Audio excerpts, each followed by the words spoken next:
if you've struggled with eating too much food, or if you've struggled with not being able to eat enough food, then this video is for you, as I'm going to cover 8 nutritional tips that you can use to just gain more control over your food, whether you want to eat more or eat less. These strategies are going to help you do that. So the first one I'm going to talk about is food texture.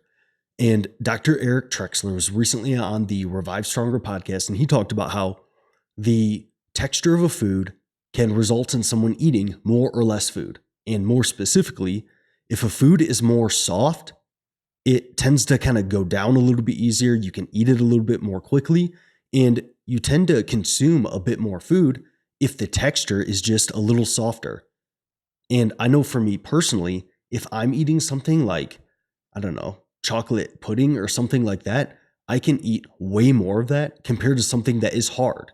And that's the flip side of this. If you want to eat less food, a harder texture that takes you longer to eat can lead to eating a bit less food. So an example of this is eating something like carrots. With their hard texture, they tend to just take a long time to eat. And myself personally, I noticed that it's really easy to fill up on snacking on carrots compared to eating something that is a softer texture. So number one, optimize your food texture to either eat more or less food. Softer foods might make it easier to eat more, and vice versa for harder foods. Number two, optimize your eating speed. Eating faster tends to lead to consuming more calories, as you kind of are able to consume more calories before you are able to kind of sense that you are full and that you are satiated.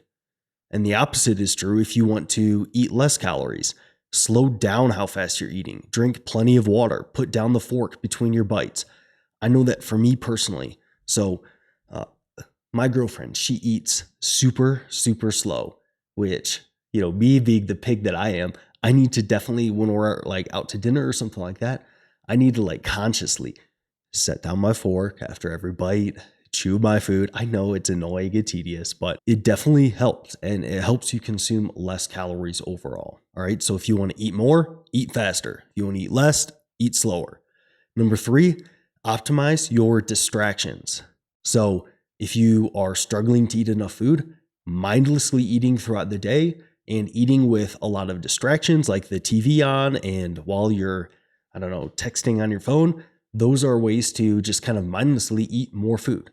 And the opposite is true if you want to eat less food. Use less distractions. Try to be as mindful as possible when you are eating your food, and avoid just mindlessly eating snacks throughout the day. And, for clients in the past, I'll set a rule for them in which the only time that they can eat food is when they actually sit down for a meal. And that has helped kind of some of this mindless snacking that leads to an increased calorie consumption.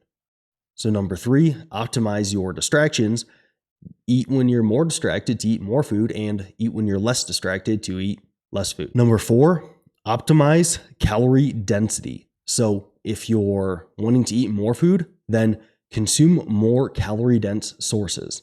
So this is going to be things like a ice cream or things that just have a lot of calories for a little bit of food volume. So it could even be things with a high fat intake, as usually like a handful of almonds, that might be a couple hundred calories. But like a handful of broccoli, that's going to be, 40 calories. So if you're struggling to eat a lot of food, choose foods that have a lot of calories per the amount of food volume that they have. And if you're wanting to eat less food, choose foods that have a little bit of calories, but a lot of food volume. So salads, vegetables, usually higher fiber foods are going to kind of give you this. Number five, optimize palatability.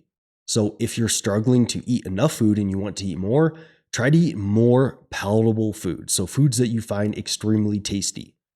But if you're on the opposite end and you're eating too much food and you want to eat less, then stick to less palatable foods. So keeping things bland and boring foods, even not having seasoning on your foods, can make things more bland and have you want to eat it less. Now, I know that this isn't the sexiest tip because it might lead to just eating like basic chicken and potatoes and unseasoned food, but it definitely helps. And, it's going to prevent you from the urge to overeating if you're just kind of sticking to bland foods. Number six, optimize your eating window.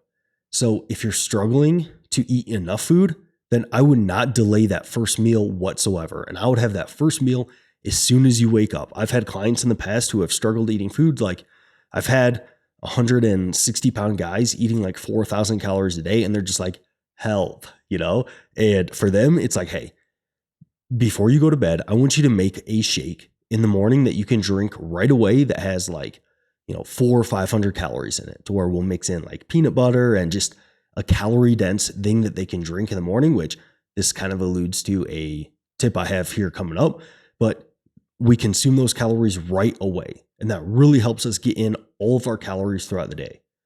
But the opposite can definitely be true if you're struggling with eating too much food. It can often be a good idea to kind of backload your calories towards later in the day, as often people notice that when they want to eat the most is usually later in the day. They get home from work and they also might have a little bit less willpower later on in the day. So it's easier for them to just kind of, have some protein and vegetables kind of earlier throughout the day, save their calories. They always have something to look forward to, and they consume more calories later in the day. That can help consuming less overall food. Now, you could do a fasting approach or something like that, but I think generally just using the principle of maybe saving some more calories later on in the day can help. Now, don't do what I did in the past, in which I would save all of my calories for like a bowl of ice cream at the end of the day. I highly recommend not doing that, as it's just going to probably lead to more food focus throughout the day. You're kind of thinking about that bowl of ice cream. I know me, I would be halfway through that bowl of ice cream and I'd be like, oh my gosh, I'm getting close to having to wait another day to have food again.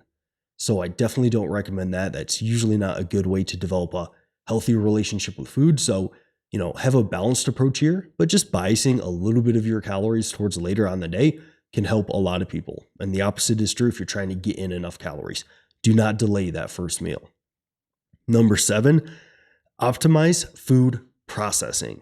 So there's something about more processed foods, and it's probably a combination of things. It's probably a combination of things I've talked about here, in which processed foods are generally more palatable. They're generally might have a little bit more sodium, which might make you want to eat them more. They might generally be a little bit more calorie dense. You can eat them a little bit more quickly. So they're almost just kind of a way to tick off all of these boxes here. So if you're wanting to eat more food, leaning towards a bit more processed foods can help you out. Now, this is also within the context of someone that's like, they're eating plenty of total calories. They're not struggling getting various nutrients in. They're having, still a lot of quality, healthy, whole foods. In these cases, adding some processed foods can definitely help them eat more food. And the opposite is true if you're trying to eat less food. Eat overall foods that have less ingredients in them, foods that are traditionally more whole, healthy foods and have minimal processing. Now, even dry oats are going to have some processing in there. So there's definitely like a spectrum here, but lean towards less processed foods if you're trying to consume less calories. And number 8 here is optimize your liquids. So if you're trying to consume more food, drinking a decent amount of calories throughout the day can really help, as these are generally going to be a little bit less satiating and potentially just more convenient to consume some calories throughout the day. Like instead of drinking water, if you just sip on like Gatorade throughout the day, you might find that, okay, well, I can basically just, with getting my fluid intake in, I can consume an extra 300 calories a day. And you might also apply this like while you're working out. Maybe you drink Gatorade instead of water, and that helps you get in another, couple hundred calories. And there are some potential benefits of drinking a sugary drink while working out as well. So I think that would be a good place to maybe drink some calories if you're struggling getting enough calories in. The opposite is true if you are struggling with eating too much food. Avoid drinking your calories, as this is generally going to be less satiating. And instead of drinking your calories, consider drinking things that tend to be a little bit more appetite suppressing. So this could be things like coffee, or even artificially sweetened drinks can help out with this, or sparkling water. That one's my favorite. I love sparkling water to kind of manage those hunger levels. So if you're wanting to eat more food, eat softer textured foods, eat faster, eat with some distractions and mindlessly eat snacks throughout the day. Increase your calorie density of foods, increase the palatability of foods, Make sure that you start eating your foods right away when you get up in the morning. Eat a bit more processed foods, assuming you're still eating plenty of healthy foods in there, and also get some calories from liquids. But if you're struggling with eating too much food, then maybe eat harder food textures. Like I freeze a lot of my foods for this reason. It forces me to slow down and eat that food more slowly. And that leads me right into the second thing. Eat slower if you want to consume less foods. Set the fork down between your bites. Maybe get a girlfriend that eats super slowly so you feel awkward if you finish your meal and she is like 20 minutes left of eating hers. Eat without distractions and be mindful when you eat. Eat more voluminous, less calorie dense foods. Eat plain, basic, boring, unseasoned foods. Maybe bias some of your calories towards the end of the day. Eat less processed, healthy, nutritious whole foods, and do not drink your liquids, and maybe stick to like sparkling water, coffee, or other kind of appetite suppressants like that. Now, there are 3 mistakes out there preventing muscle growth, but luckily there's also a video out there that explains how to avoid these mistakes and what these mistakes are.